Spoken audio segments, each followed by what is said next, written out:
listening to Seminary Dropout, and I'm your host, Shane Blackshear. Somewhere in between seminary and youth camp, it's Seminary Dropout. Let's go.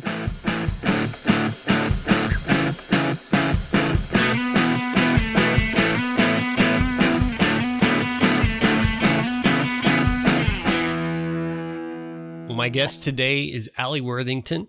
Alli is an author, speaker, blogger, and executive director of Propel Women. Her goal is to help women live the life they were created to live. Alli co-founded Blistum Events and has helped individuals, small business owners, and Fortune 500 companies be more successful. Alli's no-nonsense, guilt-free take on motherhood, parenting, and balance has led to appearances on The Today Show and Good Morning America. She lives outside Nashville with her husband, Mark, and their 5 sons. Her new book is called Breaking Busy: How to Find Peace and Purpose in a World of Crazy. Alli, thanks for being with me today. Awesome. Thanks for having me. I'm excited to be here. Do you think that people have become busier in the last 20 years or so? Oh, absolutely. People have become busier. And we have so many different ways to stay busy, especially thanks to our phones and the internet, which I love my phone. I'm completely addicted to it, full disclosure. But there are so many different ways that people can get to us, that we can fill our time, that we really risk missing out, I believe, on the life that we're created to live, because we fill it with things that really aren't all that important. Urgent, yes, but important, no. How did you come to realize that busyness was a problem for you in your life? Well, now let me preface the whole story with saying that I did not overcome busyness and become Amish. Now, I tried to put this in the book right in the beginning, and the publisher said, "You can't say that. You're going to insult Amish people." And I said, well, I don't think Amish people are my target market, right? So it's not in the book. So I have a very full life. My husband and I, like you said, we have 5 kids. I have a big job. For us, I looked at my husband, gosh, it was about 4 years ago. I looked at him one day and said, I'm miserable. We're supposed to be living the all-American life. You know, it looks that way on Pinterest or on Instagram and Facebook, right? That's how it is. But we were both so busy that we didn't actually enjoy life. I tried to convince my husband to sell our house, get an RV, and live off the land, except for Wi-Fi. And what was going on? I was running my own business, which meant I worked all the time. He worked full time, so he had normal human hours. We had all the kids we were managing. We taught on Sunday mornings. We had a small group in our home. He always got wrangled into coaching Little League football, which he never should have done in the beginning. And we just looked at our lives and went, okay, this is too much. Everything we're doing is good, but for some reason we're miserable. You know, what do we need to do to be able to live the life that we're supposed to live, that we're created to live, and still have, and, not have to become minimalist, right? That, because I think sometimes when we think of breaking busy, getting out of these cycles of busyness, we think, we give up our TV and we stop having fun and, we take 2 Sabbaths a week. Well, no, it's really just about cutting out all the stuff that leaves us frazzled and harried and keeping in the things that are good for us. It seems like we even, we even do like resting to the extreme, like, yes. When we talk about not being busy, like people often think that looks like working 80 hours a week for most of the year. And then for 2 weeks, like doing nothing but like getting a massage on the beach with a drink with an umbrella in it. Right. Yeah. It's not realistic for anybody. At all. And I think because we have these preconceived ideas, it makes it even harder for us to relax and find that sweet spot in our own lives.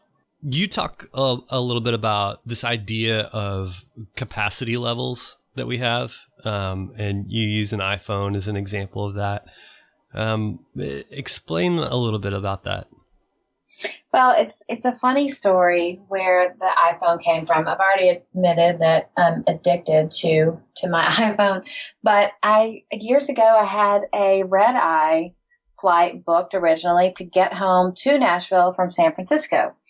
I changed my red eye because I knew I couldn't handle that to a 6 a.m. flight, which also anybody who flies all the time knows a 6 a.m. flight means you hate yourself if you book it, right?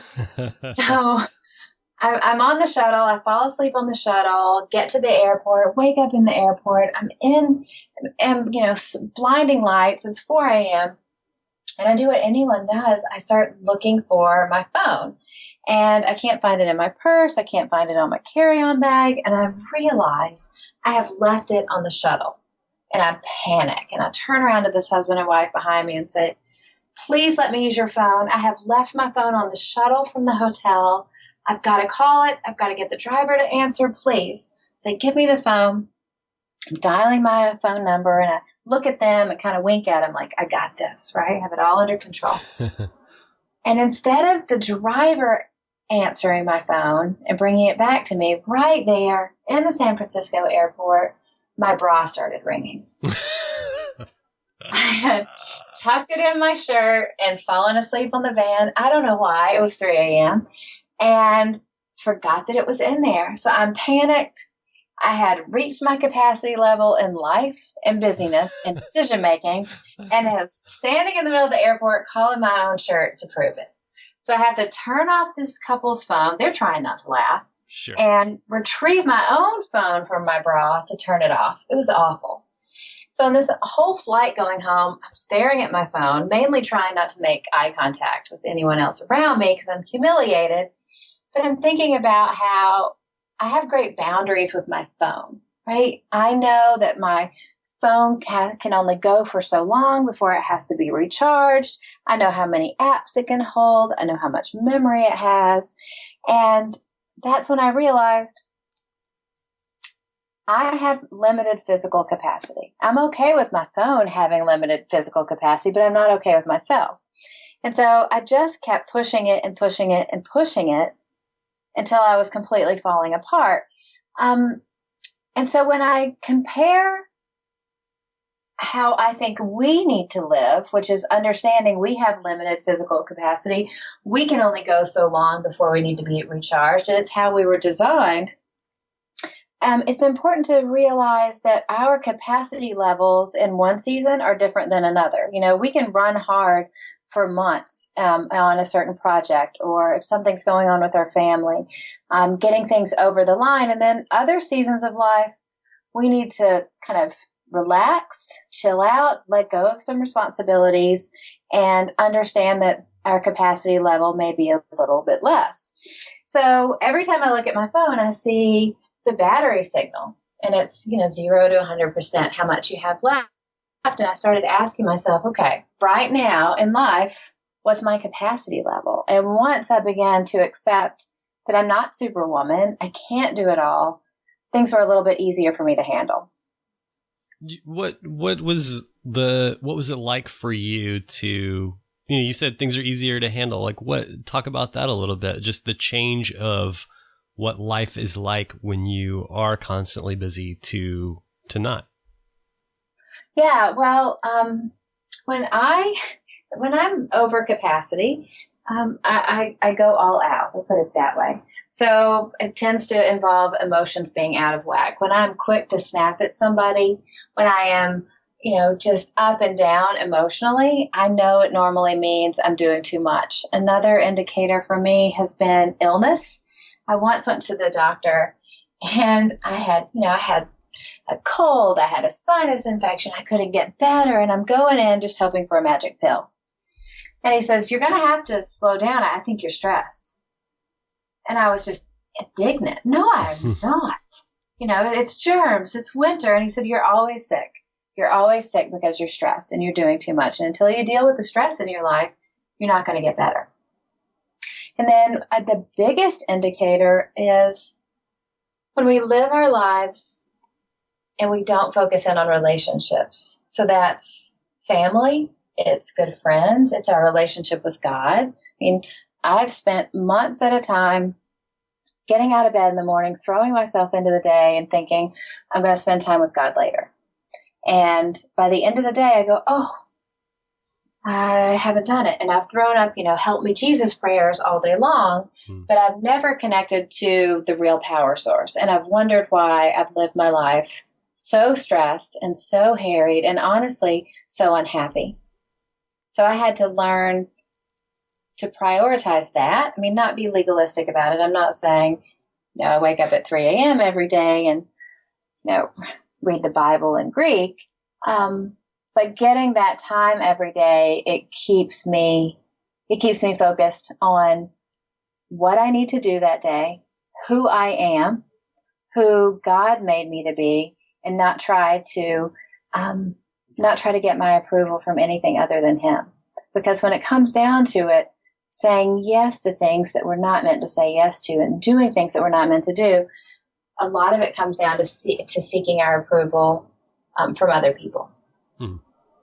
It's easier to say yes to anything and everything than it is to say no and disappoint other people, right? I had a pastor tell me one time that he'd gone through a season where he just worked and worked and worked and didn't take a break. And he eventually had a nervous breakdown, and he told me he spent like 6 weeks in bed where he couldn't get up. And from that experience, he learned that he was going to have to take the time either way. So he might as well do it in a healthy way. Wow. 6 weeks in bed. And, I think, if he could do it all over again, he'd much rather have that 6 weeks, spread out over a few years and spent with his family, or spent, resting and having some recreation and some more quality time than that. Yeah, totally. Well, and for me, it came down to admitting that I had to let other people down. I had to disappoint others, and giving myself permission to disappoint others. That was the hardest thing, because I would say yes whenever anyone needed anything. I wanted to be that person that always came through, right? Because, heaven forbid we get called selfish, because we all grow up hearing that that's the worst thing ever. So for me, I just had to change the way I thought about it, because for too long I would say yes to everything, even though I knew that responsibility or that activity was just going to suck the life out of me, and I was going to be miserable doing it.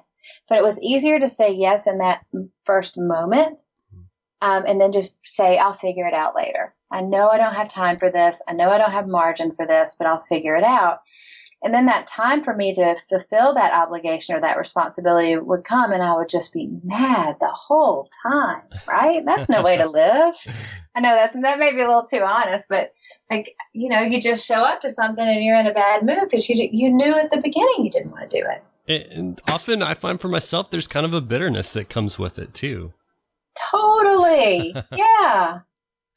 Yeah. Do you think that is there any difference for men and women in this area? Are there different expectations of busyness for women? Well, okay. My main example, I know the best would be my husband. My husband has great boundaries. He'll just say no. It's fascinating too. In the last 2.5 years, he became a stay-home dad. He retired because as my career got bigger and bigger, and I had to travel more, we knew one of us really needed to focus in on all these masses of boys that we're raising. So I watch him parent the children and be the primary parent and do things in a way that I never would have. When they want to go to every birthday party, when they want to do everything under the sun, or when the school needs a volunteer for a million things, my husband will just say no. And the reason he'll say is, well, we can't do that much. It'll make everybody stressed. We'll be too tired and grumpy. Just no. He doesn't even need to give a reason. He just owns it. Right. And I go, wow. Because I would have in that, my first response in these situations would be to feel bad, to feel guilty, to think that it was some sort of some sort of statement of my character that I had to say no, that I can't bake those cookies. So it's been fun to watch him just navigate this in a way that I never would have, and I've learned a lot from him. And the world doesn't end when we say no. That's right. I found when I really analyzed why I was so busy and why I said yes to everything, outwardly it looked and it felt selfless, but it was really pretty narcissistic, because what I was really saying was that the world needed me for every little thing. Yes. And like you just said, the world goes on without us. Yeah, and normally we say that if you say no to something, or you don't go to every event, or you don't do X, Y, and Z, everybody's just fine. And the more honest I've been with people, especially since writing this book, it's fun when you have a book like this and people want something, and I go, I did write Breaking Busy, and I have to live by it, and I don't have any margin. Like, I would love to go to lunch with you. I would love to do X, Y, or Z, but I've hit my capacity. And more times than not, the person that I'm talking to will be like, you know what? I'm above my capacity. And then we'll start talking about things that maybe they need to scale back, or things they need to pay more attention to. And it's almost like we're all living the same life behind the scenes, but we're all pretending that we're superhuman. I think it's Michael Hyatt that said, every time you're saying yes to something, you're saying no to something else. And so we have to be really careful that the thing that we are automatically saying no to is not more valuable than the thing that we're saying yes to. Absolutely. And following along with yes and no, in the book, I tell a story. I used to run a large event company in the U.S. and Canada. And out of the blue, one day I'm at a conference praying about the theme for next year. And the Lord says into my spirit, quit, shut the whole thing down. And so I share in the book about struggling to obey. It took me a year to obey. I knew I was going to, but, I just didn't exactly jump to it.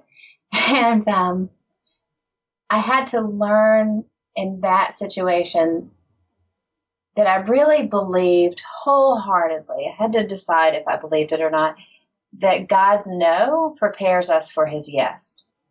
And if we don't obey and clear out margin for him, to hear him, to follow his leading, we're never going to be able to say yes to the things that he has planned for us down the road.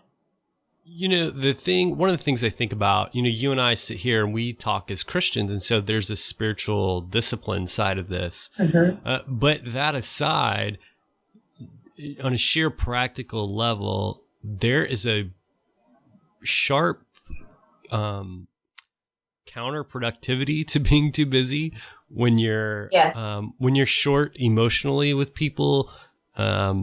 Being too busy, it makes us systematically destroy relationships and be bad at business. And just when you're operating at 50% all the time, the quality of our work goes down and the quality of our relationships go down as well.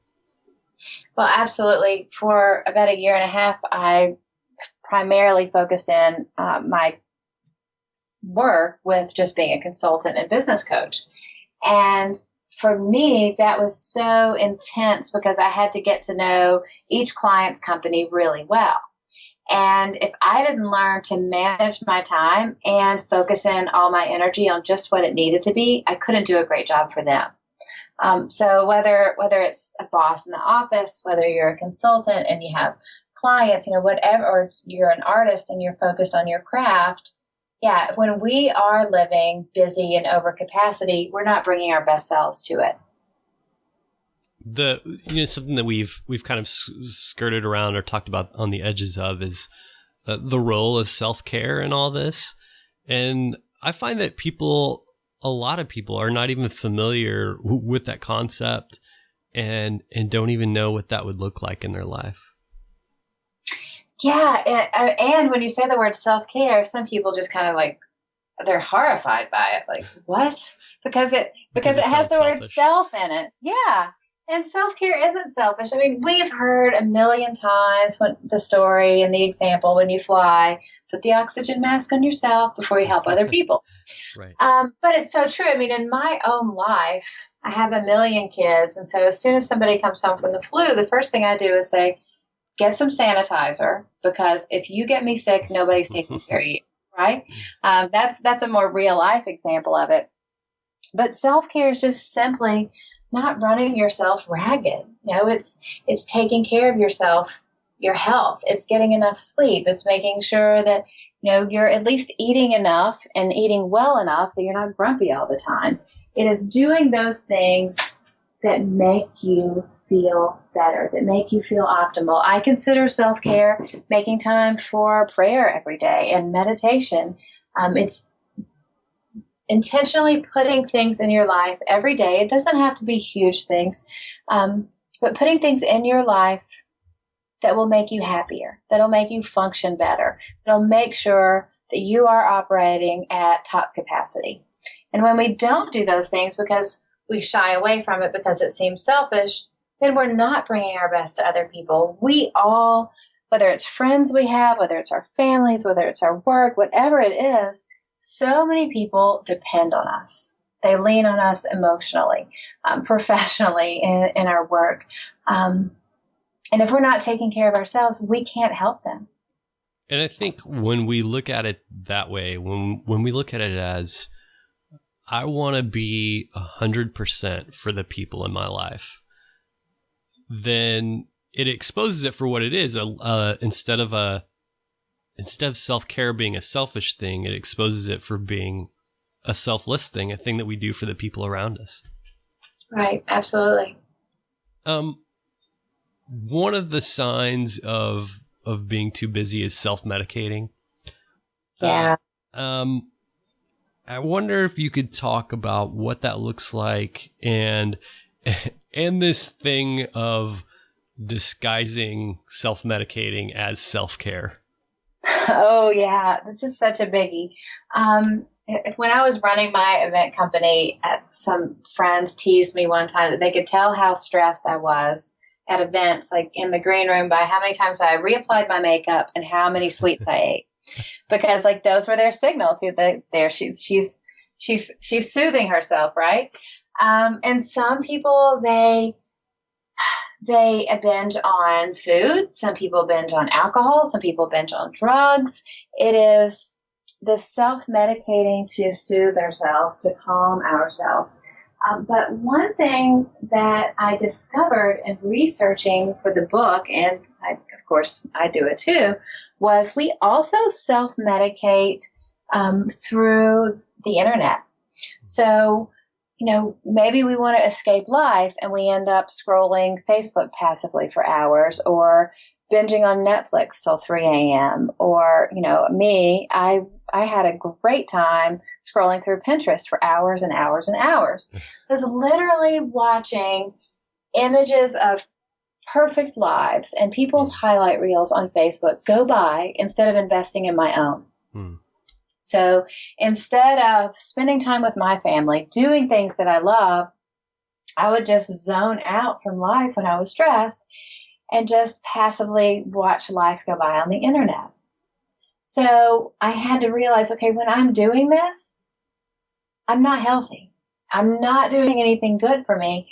And so there's this idea that, well, I deserve it. I deserve the chocolate bar. I deserve to binge watch, as much TV as I want. But if the results of what we're doing hurt us in the long term, like if we're not getting enough sleep or we're not healthy, then it's not taking care of ourselves. It's actually hurting us. So in effect, what we're saying is I deserve to hurt myself a little bit. Yeah, it feels so good to hurt myself. I got this. Which is such a human thing to do, right? That's all of us. We've all been there. I found for me that thing you're describing where we get lost on the internet for hours. I think it's pretty well documented that people when they have too many choices, they will, instead of that being a good thing, that people will choose to do nothing. And I think that's how it fleshes it out in my life when I'm too busy, when there are too many things to do.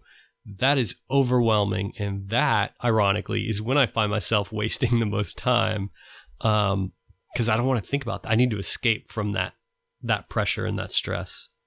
Totally. And it's the days that I have the most to do that I'm the most tempted to just stay in bed and put the covers over my head, honestly. Because it's just too much. Mm-hmm. Can you talk about some practical things that people can do, some strategies to break busy in their life? Yeah. For me, I'm a big fan of to-do lists. And if there's anything I need to do, I'm going to make a list about it. I'm going to have Post-it notes and index cards. But when we're stuck, when we're busy, we have a tendency to go, okay, I'm going to add 2 or 3 things to get me unstuck. Right? And that's just going to stress us out even more. But I'm a big fan of something called the stop doing list. It's because our lives get so cluttered up with all the things that we think we should do, we can't actually figure out what we're meant to do.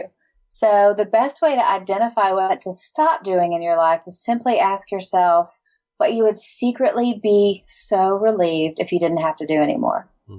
Sometimes if you own your own business, it is you don't want to work with a certain type of client. Like, it's just not fun. It doesn't end well. Sometimes it's not watching Netflix till 3 a.m. Whatever it is in your life that you're like, okay, these 2 or 3 things, these don't help me. And when the situation comes up, this list is going to remind me to stop doing it. Because we often say yes to things we know we don't want to do, or we know aren't good for us. Things that will just suck all the life out of us because we don't want to let others down. But having a stop doing list, it doesn't have to be huge, 2 to 4 things. It's just a great way to remind yourself, that's not my jam. Not going to do it. Not going to say yes. These are the things I want to avoid. We don't wake up one day and make 50 changes in life and stick with it. We have 2 or 3 changes. So just starting off with that stop doing list makes it manageable. That's brilliant. I heard one time, I think it was on like the TED Radio Hour, where they listen to TED Talks and then discuss them. Mm-hmm. The idea how time changes things, and they use the example, if somebody said, hey, would you like a free trip to Paris in a year? And people would jump at that. But if you offer them the same thing but said it's tomorrow, and people will say, I can't, I've got too much going on. I can't drop everything to do that, and it's the same thing, but time makes the difference. And I find that for me, when I say yes to things that are in the future, if I have a speaking engagement or something like that, I almost always say yes. And in my head, I'm thinking weeks ahead, I'm going to start preparing for that. And yes. I'm going to have all this time to do it. And I'm going to be so prepared, and the reality is it's I'm really doing the hardest work of that in the last 48 hours beforehand, and cursing my past self for accepting something that I didn't have time for. Yes. That's why I said we're all living the same life behind the scenes. I believe it so much. That's me to a T. Absolutely. We've talked a lot about the practical stuff and the psychological and emotional aspects. If we're not careful, this could be about, just being more productive, and something that, that we could go to a business seminar for. But there's a real spiritual aspect to this. And I wonder if you could just talk about that a little bit. Yeah, my goal for this book is for people to be aware of this busyness culture that we live in. And I think once we're aware of it and we can fight the battle to break busy, we can not let it overwhelm us. For us to be able to have space and time and energy, really to be able to hear from God. That's my goal. Because if we are in touch every day, we're going to know what to do. We're going to know what to say yes to and what to say no to. But we live our lives so busy that for most of us, we don't stay connected. And when I first was writing the book, I actually wanted to start the book on the topic of worth and shame and say, hey, I think a lot of busyness is caused because we end up pleasing people. We find our value in positive feedback from others. And, once we do something great for others, people are grateful. We want to do more, and it becomes a cycle. And we wake up and go, how did I get so busy? We stay busy for the most part doing things that are all good. It's just we're doing so much that it actually is harmful. And the publisher said, hey, we get you. We get that you want to say that, but can you just save that for the end of the book? Because that's a little bit heavy. And I'm like, oh, okay, you win. You're the publisher. And for me, I realized we live in this culture that says we have to do more, we have to be more, we have to achieve more. And that's where we find our worth. And on the topic of busyness and time management, honestly, there's a million books that have covered it. And if we have all of these books that have covered these topics, why are we all so busy? And I think we're all so busy because of the spiritual element, because of the issue of worth.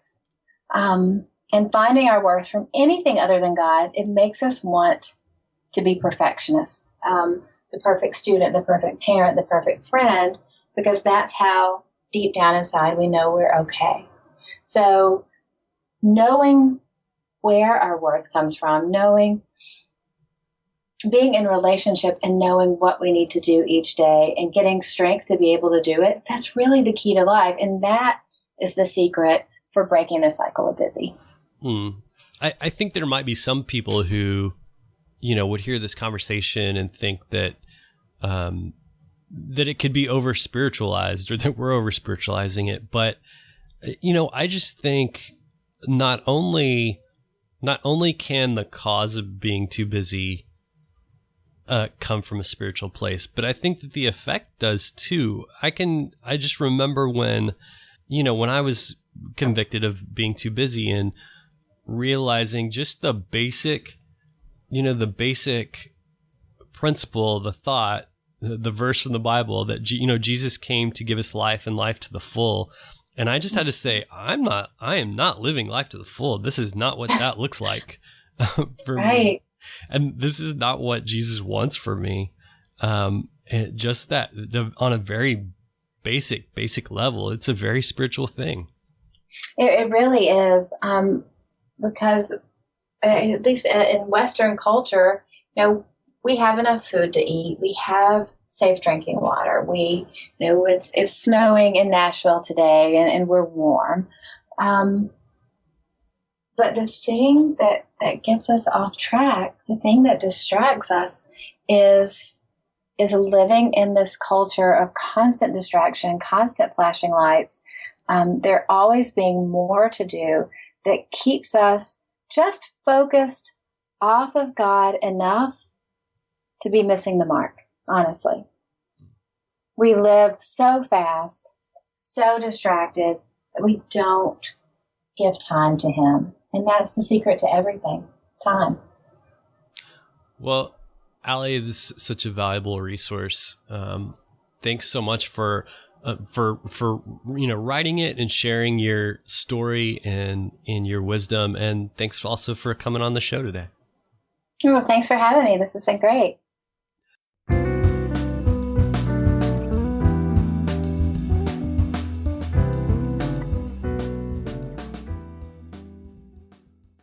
Thanks for joining me for another episode of Seminary Dropout. Remember, you can find all the show notes for this show and all shows at shaneblackshear.com. Oh, and hey, have you ever thought about starting your very own podcast? I bet you have. And I think you should do it. In fact, I've created a course just for you to teach you everything that I've learned over the last couple of years producing Seminary Dropout. So if you're interested in podcasting and want to learn how, go check out my course. You can go there by typing in podcastingforeveryone.org. And you can get a special discount by typing in the discount code Seminary Dropout, all one word. That'll give you 25% off. So go check it out. If you have any questions, let me know. Okay. Thanks to those that left ratings and reviews on iTunes this week. Remember, that keeps the show front and center. Also, remember, you can find me on Twitter at beardonabike. That's at beardonabike. Also, I'm on Facebook, facebook.com/ShaneBlackshear123. And remember that Seminary Dropout is listener supported. You can visit supportseminarydropout.com and press Become a Patron. Remember, this music you're listening to right now is by D.L. Rossi. You can find him online on iTunes and at dlrossi.com. All right, thanks again for joining me for another episode of Seminary Dropout. Stay tuned for next week's episode. Love you. Take care.